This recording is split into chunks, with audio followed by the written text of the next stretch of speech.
The new Destiny 2 Expansion 2 is almost here, and the closer it gets, the more information Bungie reveals. Today we're going to go over that new information, including a brand new Bungie weekly update, and talk about all of the very interesting Destiny 2 information. So let's get started. What is up, guys? Rick Cacus here, and today we have quite a lot to cover. Now, I was out of town for a few days, got back today, off the plane, home, and right in time for a Bungie weekly update. Now, the first thing we're going to talk about is Bungie has been doing some developer commentaries, short videos explaining the features of this expansion. Now, the first one they did was talking about exotics and crucible rankings. I've covered that ad nauseum. There really wasn't any new information, other than the fact that we got a little bit more confirmation on a certain exotic masterwork. Now, very quickly, for those who don't know, a lot of exotics in the game, almost all of them, are getting huge buffs. Game-changing buffs that's going to shift the meta dramatically. On top of that, you now have the ability to get exotic masterworks by acquiring a catalyst for a certain weapon. This catalyst drops in certain activities, adventures, strikes, so on. The weapon will say where you have to get this catalyst. Once you apply the catalyst, you have a certain bounty, an exotic bounty for each weapon. Doing that bounty, whether it's getting kills with that weapon or beating the raid or whatever, we don't exactly know, you're going to convert it to a true masterwork, which is going to get you a stats or perk buff. For the Vigilance Wing, it's becoming full auto. Now, with this developer commentary, we saw that the Risk Runner SMG was getting a huge buff to range, like a massive chunk, basically getting 3 ricochet round perks worth of range. Like, it looks pretty phenomenal, and this is on top of the exotic buffs coming in this expansion. And remember, the stuff that they're doing to the exotics is acquirable for all players. You don't need to buy Warmind at all, you just won't get the benefits of the new exotics coming in this expansion. So that's also very exciting.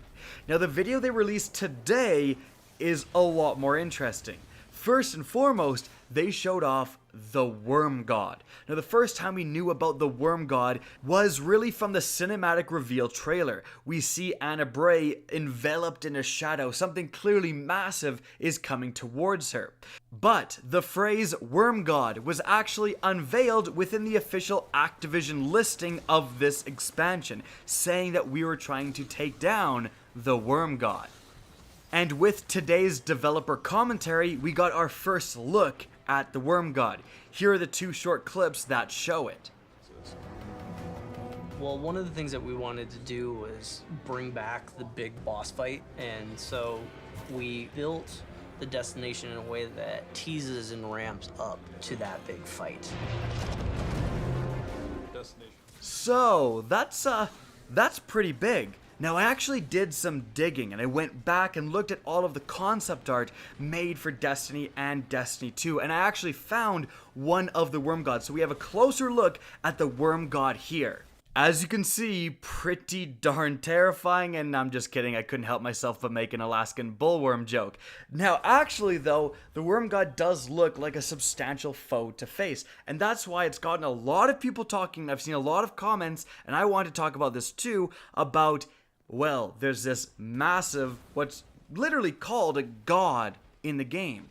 Is this the raid boss? And I think that's a pretty legitimate question to ask. Now, let's talk about some things in favor of this theory that the Worm God could be the new raid boss. First and foremost, it's really cool. Now, that sounds silly, but honestly, you want the raid to be cool. You want the end experience to be memorable and to be shared by the public. And so having this massive Leviathan be the thing that you fight would certainly get people hyped for the raid. And that's something that honestly shouldn't be overlooked. On top of that, we have had focused characters end up being raid bosses. For example, with the Dark Below, certainly the entire expansion focused on Crota, and Crota was revealed much earlier within the marketing material. They showed gameplay of him, so on, and he was still the raid boss, which would fit quite well with what they're doing with the Worm God. In addition to that, a lot of people may be saying, well, no, this is the campaign boss, but so is Oryx. Oryx was literally the end boss of the campaign and also the raid boss in his ascended form. The Hive do stuff like that all the time, and if we are going to have the Worm God as a campaign boss, it is entirely possible that they pull an Oryx and have a different version of that boss, or a larger version of that boss, or frankly, we could just wound it and cause it to flee or something like that, and then again face it in the raid.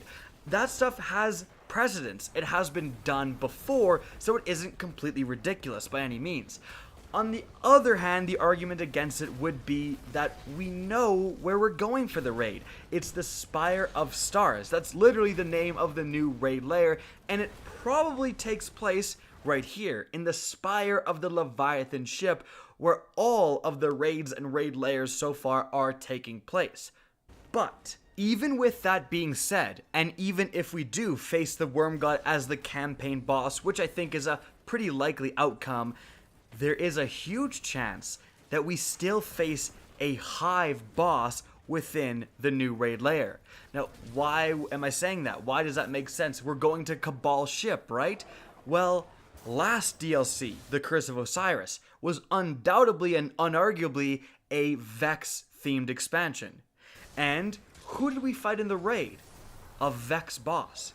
We went onto a Cabal ship and fought a Vex boss. Now, of course, Bungie made it work because the ship was consuming Nessus and that Vex boss ended up within the bowels of the ship where we went, but they could similarly introduce a new element to have us still fight a Hive, or maybe an enslaved Hive Worm God even, or boss that we have to kill, and then the real Callus is satisfied with our power and will face us himself, or something like that. There's been some pretty weird stuff in the Leviathan. It wouldn't surprise me that Bungie continues with a theme with a Hive-themed expansion and a Hive raid boss. But of course we don't know for sure. The real question is that you have this really cool looking boss that has awesome lore potential. Bungie, please don't just assign it to the end boss mission like Callus and make him not farmable or not drop anything cool, or you can't even up the difficulty or anything like that. Hopefully we'll get some more cracks at this Worm God. However, speaking of the new raid lair, it was just revealed today in the weekly update that Warmind goes live on Tuesday, May 8th at 11 a.m. Pacific, and then on the Friday, May 11th, the Spire of Stars raid lair goes live at 10 a.m. Pacific. So there you go, the official launch date of the new raid lair. Now, moving on from there, let's talk about the information revealed in the new weekly update. First off, we got video previews of the post-buffed exotic weapons, 3 in particular. This is what these weapons will look like after Warmind drops. Now first off, we have the Risk Runner. This SMG is going to resist incoming arc damage by 50%, and that is now going to be enabled in the Crucible. Arc Conductor, its perk, will now activate when the weapon is stowed away, but the damage resistance is only when you're using it. So, let's take a look.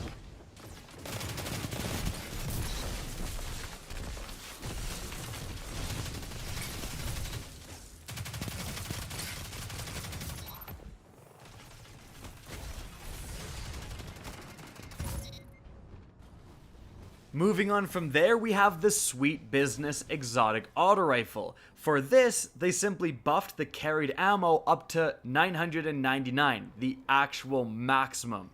Now combine that with something that lets you reload automatically, in this case the Lunafaction boots, and you get this.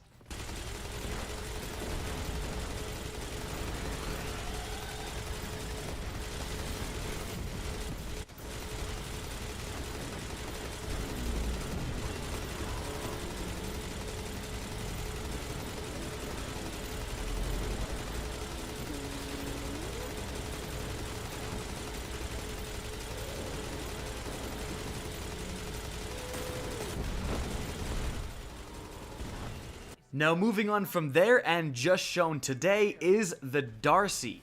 This sniper rifle now grants a 4 times damage bonus once you lock on a target.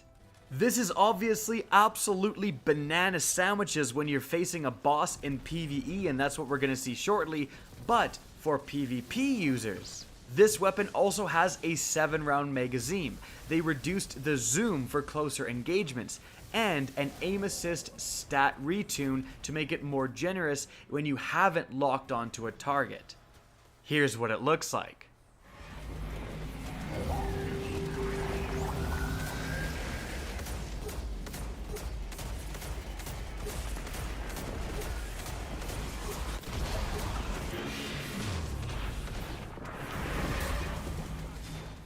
And moving on, another thing coming in Warmind is the reintroduction of heroic strike modifiers. And today, Bungie actually unveiled what those modifiers will be.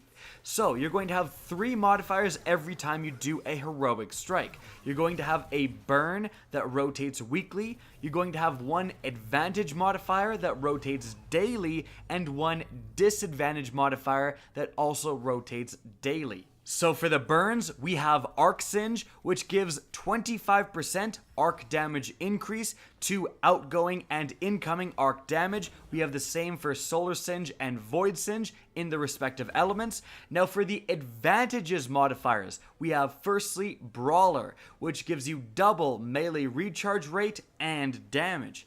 Next up, we have Grenadier, double grenade ability recharge rate and damage. And lastly, we have Heavyweight, which gives you triple power ammo drop rate and double power ammo damage. Heavyweight is going to make the heroic strikes super fun. Next up, for disadvantages, you have firstly Glass. Players' health and shields are halved, but recharge rates are doubled. Next up, you have Blackout. Radar is disabled, and enemies do 20 times increased melee damage. Holy crap. Next up, you have Iron. Enemies no longer stagger, and health pools are increased by 50%. And lastly, you have Grounded.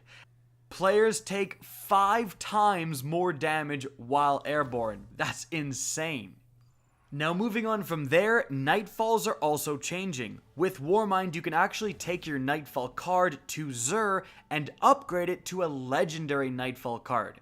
Now if you do that, you're going to be able to add additional modifiers. You can select your burn, and then you can also select 1 advantage or disadvantage and 2 additional disadvantages. With the exception of Glass, all of the other advantages and disadvantages we just went over are also available, but there are some unique disadvantages that you can choose between.